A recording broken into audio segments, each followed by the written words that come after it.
Donc, une fois que votre matériel est constitué, que vous avez vos séquences vidéo dans le bon ordre, on va ajouter des transitions pour assurer les différentes étapes de votre film. Donc, pour voir, par exemple, au départ, vous avez fait une introduction humoristique sur votre sujet, puis par la suite, vous passez à une séquence plus documentaire pour faire votre démonstration, par exemple.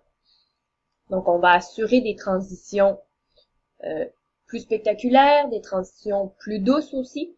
Donc, si vous êtes à même une séquence et, par exemple, vous êtes deux individus à discuter ensemble et vous avez filmé sur deux séquences vidéo différentes, vous voulez pas nécessairement avoir une image noire entre les deux parce que c'est dans le même plan. Donc, on va avoir différents types de transitions à ajouter en fonction de ce que vous voulez faire. Première chose à faire lorsque vous commencez vos transitions, je vous conseille de faire enregistrer votre projet. Donc, on va faire fichier, enregistrer le projet. De cette façon, vous allez avoir donc vous pourrez enregistrer le projet où vous voulez. Vous allez vous assurer que votre matériel va être conservé. Si le logiciel plante, vous n'allez pas perdre votre travail. Et à partir de ce moment-là, faites enregistrer régulièrement. Quand vous êtes satisfait là, des premières 30 secondes de votre vidéo, on fait enregistrer parce qu'on ne veut pas tout perdre. Ce matin, la première séquence que je vous ai montrée au départ avec mon dessin animé sur Marie Curie, je ne sais pas pourquoi, je suis incapable d'ajouter des transitions. Donc, j'ai fait une deuxième séquence vidéo pour pouvoir ajouter ces transitions-là pour vous montrer comment ça fonctionne. Donc, j'ai ma séquence photo et vidéo. Et par exemple, je veux, entre la photo de Marie-Pierre et sa fille, et la deuxième photo, peu importe, je vais ajouter une transition douce. Donc, comme si j'étais dans le même plan.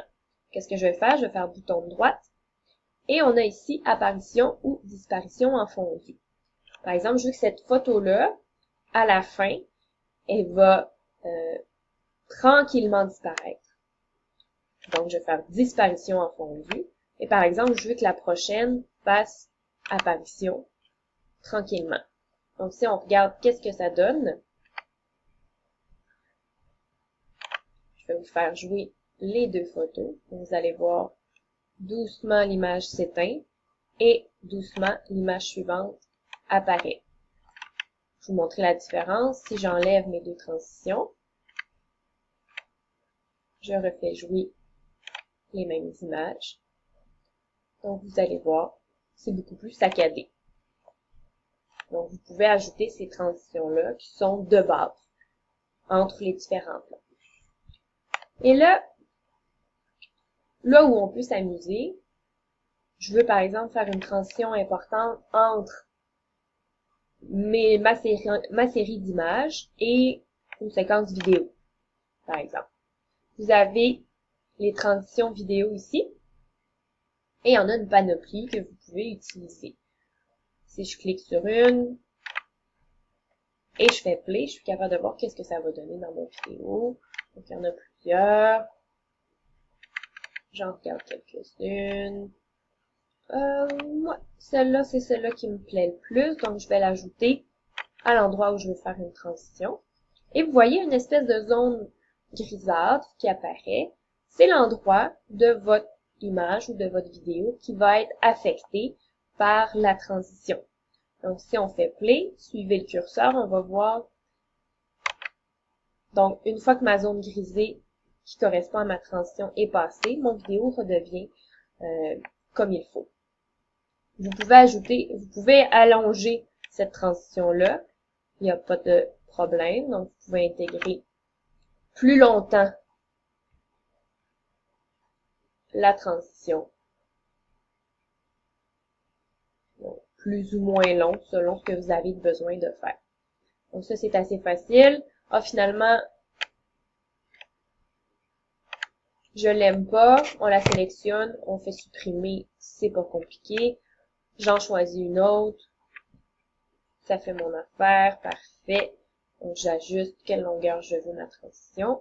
Et vous pouvez faire ça là, entre plusieurs séquences. Une belle façon de marquer justement là, les différentes étapes de votre vidéo, par exemple. Donc, à partir de ce moment-là, jouez avec votre vidéo, placez, essayez des transitions, vous les enlevez. Mais n'oubliez pas, surtout, on fait enregistrer une couple de fois pour s'assurer que nos éléments sont conservés. Vous pouvez toujours faire le suivi. Ici, j'ai allongé ma règle chronométrique. Ça fait apparaître certains symboles qu'on ne voit pas quand c'est trop compacté. Et on voit les petites étoiles. Si j'ai une petite étoile, je vais faire bouton de droite et je vais voir qu'est-ce que c'est cette étoile-là. Ah oui, ok, cette image-là, je l'apparais en fondu. Je préférais qu'elle disparaisse en fondu, peu importe. Donc, vous pouvez jouer avec ça. Dans la prochaine vidéo, on va regarder ensemble comment ajouter de la musique, une musique de fond ou des commentaires audio, puis comment on peut jouer avec le son, le volume, pour que ça soit efficace comme utilisation du audio. Alors, à tout de suite!